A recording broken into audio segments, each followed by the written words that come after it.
What's up, YouTube? Oh man, I had to climb a hill to get up here.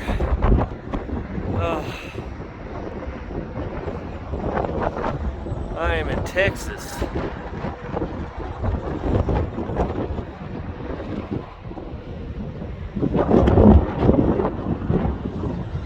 This is one of my favorite rest areas. I'm actually going to get to stay the night here.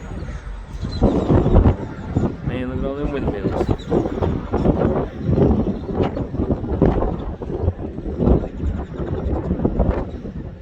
Yeah, beautiful view. I'm actually up on this top part. Some of you probably know where I'm at.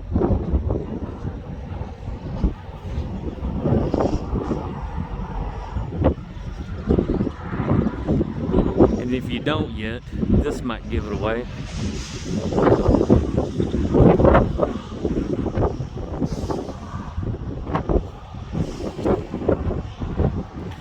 So yeah, this is along I-40. I'm actually on the top balcony, and it actually says down at the bottom, I think it says not to come up here, but there was a lot of cars coming in and stuff and other people, and I didn't want them to think that I was recording them or something. So yeah, God, it's windy. Now windy's actually pretty chilly being down here in Texas. Beautiful sunset. Yeah, I like it here though. So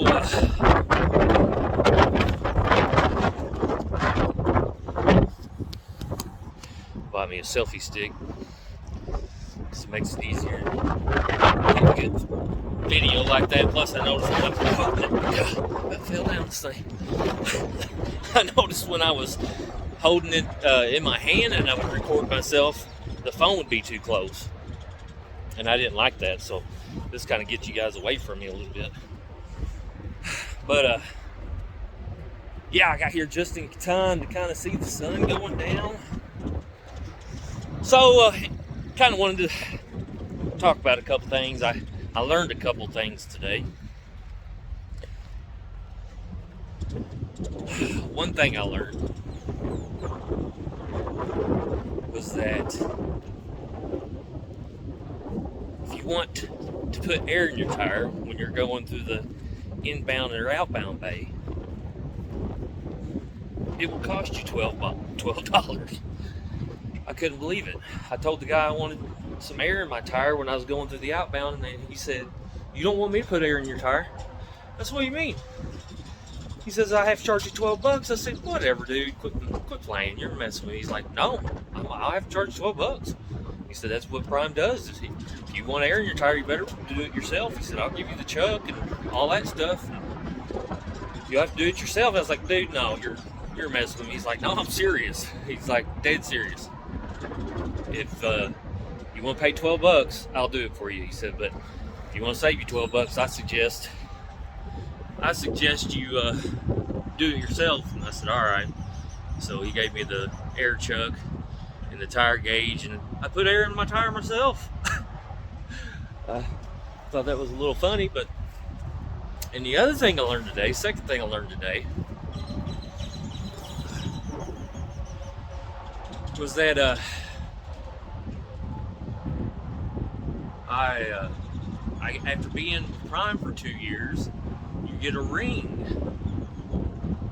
I knew I had something coming up, like a gift or whatever coming up, but I didn't know it was going to be a ring until I checked today. I had forgotten all about it actually, and then I seen today. I thought while I was there, I thought, man, I'm gonna check that out and see what it is I got, and it said I got a ring.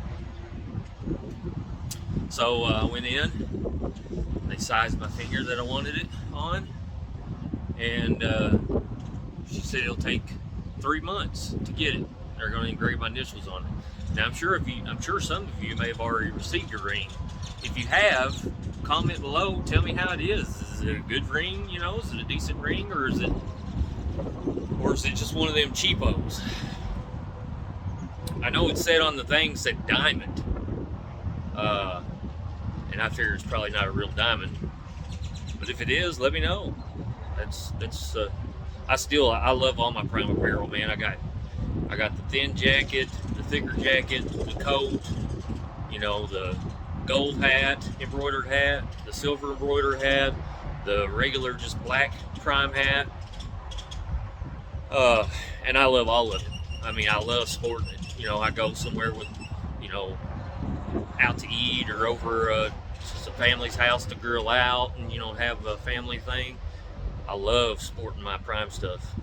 I'm proud of the company I work for, So yeah, I don't wear it out there because I'll get it dirty, get it nasty, and I don't want to do that. But yeah, let me know how they are. And also, I want to tell you another story. I actually had to report a CSRT driver today. Normally I let things slide, but I'm gonna tell you, people have swerved at me and, just been rude to me. Well, I bet you that's nice to see, phone jumping everywhere. But have been rude to me just because I'm a slow, our trucks are slow, we're prime drivers, and they think that they can just, treat us however they want to sometimes, or they get mad at us because our trucks are governed, like we can help it. And the thing is, I gotta understand, we got a lot of rookies and trainees that come to prime, so we can't just put them out here on the road running 80, 90 miles an hour. So anyways, this story, I'm gonna try to tell it as quick as I can. 3 lanes of traffic coming into Oklahoma City. There's road construction there. It narrows down to 2 lanes. So when it narrows down to 2 lanes, I'm coming up behind the CSRT. Then I see it's going to narrow down to 1 lane, the far left lane. So I go ahead and I throw my blinker on. I get in the left lane. He doesn't have his blinker on or anything, so he's not going to get over. Or I assume he's not wanting over. So I go ahead and I start past him because my lane of traffic's moving faster than his. So I go ahead and pass him. I guess that made him mad. So when it comes down to the next merge point, where it's coming down to 1 lane, I see, I keep checking my mirror stuff, and I see that he's back there. But then all of a sudden, out of the blue, here he comes flying up on me. And comes up beside me, and of course I leave room in between me and the vehicle that's in front of me, and this is exactly why I got a dash cam.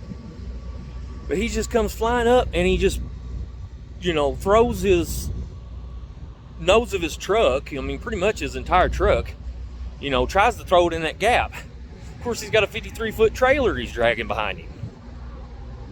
So I instantly start having to get over on the left shoulder, trying to give him room.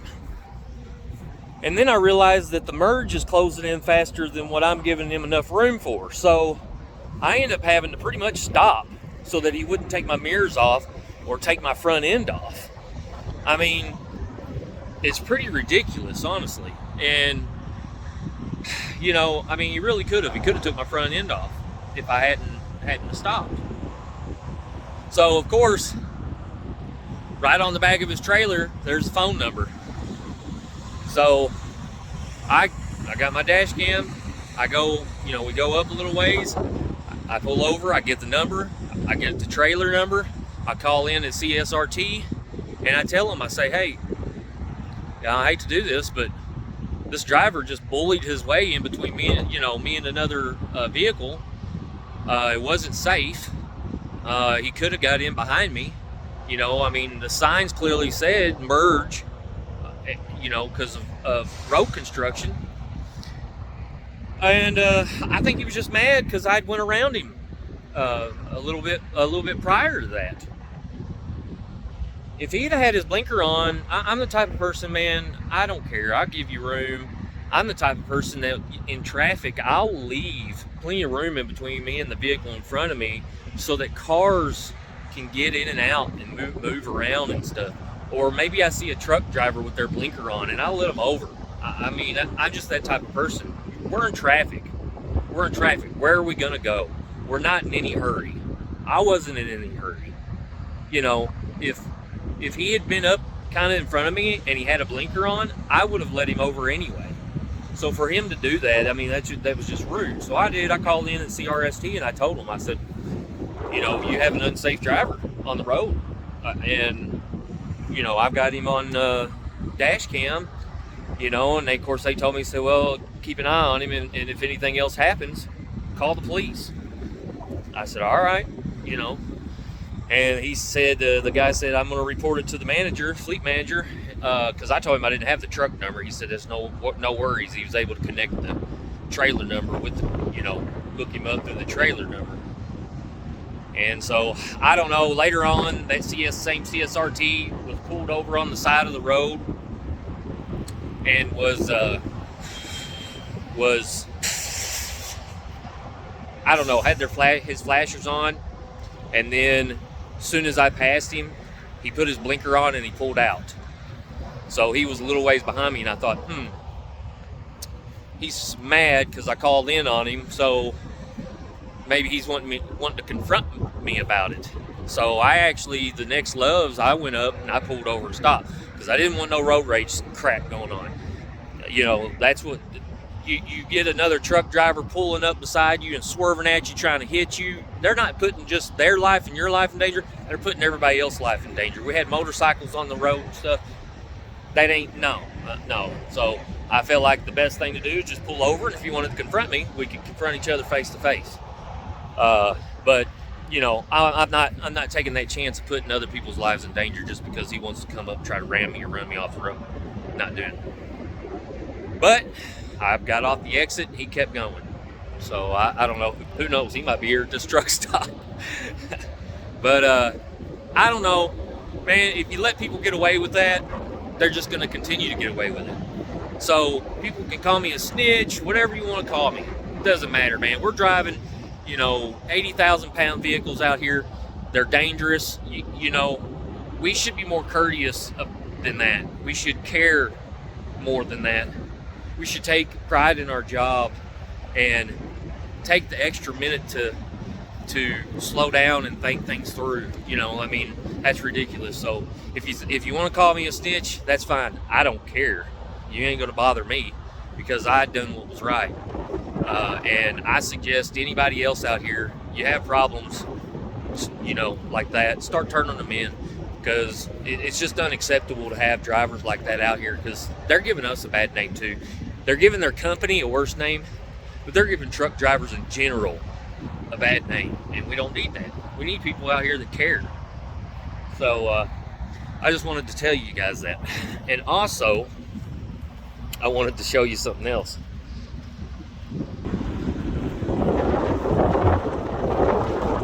I'll tell you the story about this. Whenever I was on my way to Prime from Murfreesboro, Tennessee, I went by my house because it was on the way. Well, I parked my equipment at my friend's house, and my friend was doing some dirt work. He had some equipment there. He did have a bulldozer there, but when I came there, he just had a backhoe there. But he had been doing some dirt work, leveling out his property and stuff. So, I don't know if you can see. Probably not. Let's see if y'all see anything missing.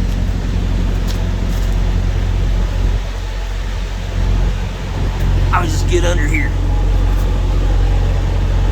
Check my pin, kingpin, make sure it's latched. Yeah. See how nice that mud flap is? It says international on it. Seems to be something missing there. Yeah, it's gone. So when I was at my friend's house and he was doing dirt work, let me show you real quick. It ain't too hard. I went and picked up a new one. It's just them two bolts right there come out. And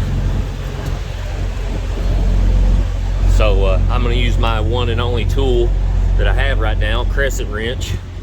I was going to get my tools out of my toolbox out of my Freightliner, but I still haven't found the keys, and I just ain't ready to pry it open just yet. I didn't want to leave it there and it be unlocked, because once I pry it open, it's done, you know, until I get a new lock mechanism put on it. But yeah, let's see. So I got a new one.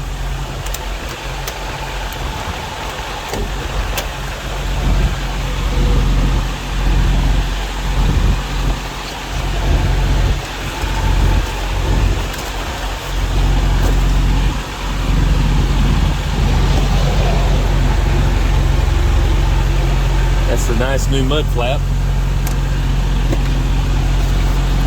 And here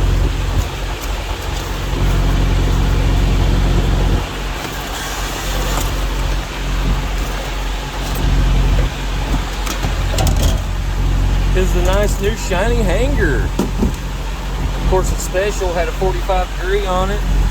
Yeah, see, it's just them 2 bolts.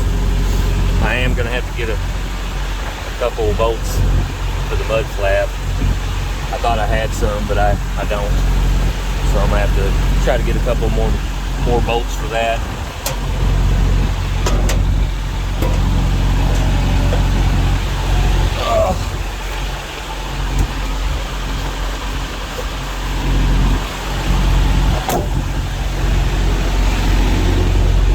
But yeah, so anyway, he was doing yard work. I asked him, I said, can I park my equipment here to go home for the night? Because he's got plenty of room. And my road's too narrow to get to my house. I got plenty of room too. I've got nearly 4 acres, but it was, I can't, my road's too narrow to take this truck down and trailer both. I take my truck down it, but I don't feel comfortable taking this trailer down it. So, but anyway, I said, can I park at your house? He said, yeah, that's no problem. Just pull it over to the side away from the driveway so I can get in and out. I said, all right, yeah, sounds good. So when I worked the trailer over, I started backing up. I didn't realize there was a dip there. And then when you hit that dip, there's a mound of dirt right behind it. So, of course, my back tire goes in the dip. The mound pushes the mud flap under the tire, and I continue going backwards, pull the mud flap down underneath the tire, rip it off, rip the hanger off. So yeah, little stupidity on my part there. But yeah, $125 if anybody ever wants to know, for the mud flap and the mud flap hanger. So yeah, it's getting a little too late right now. I'm not gonna change it tonight. I'll probably wait till tomorrow. Probably tomorrow when I stop, or I may do it when I take my 30-minute break. But yeah, that's been my day. Besides the video I made this morning about all the trouble I've had with my Freightliner still. I don't know. I'm supposed to be going back to Freightliner on Monday, and yeah, we'll see. I don't know. I go home on the 14th of May,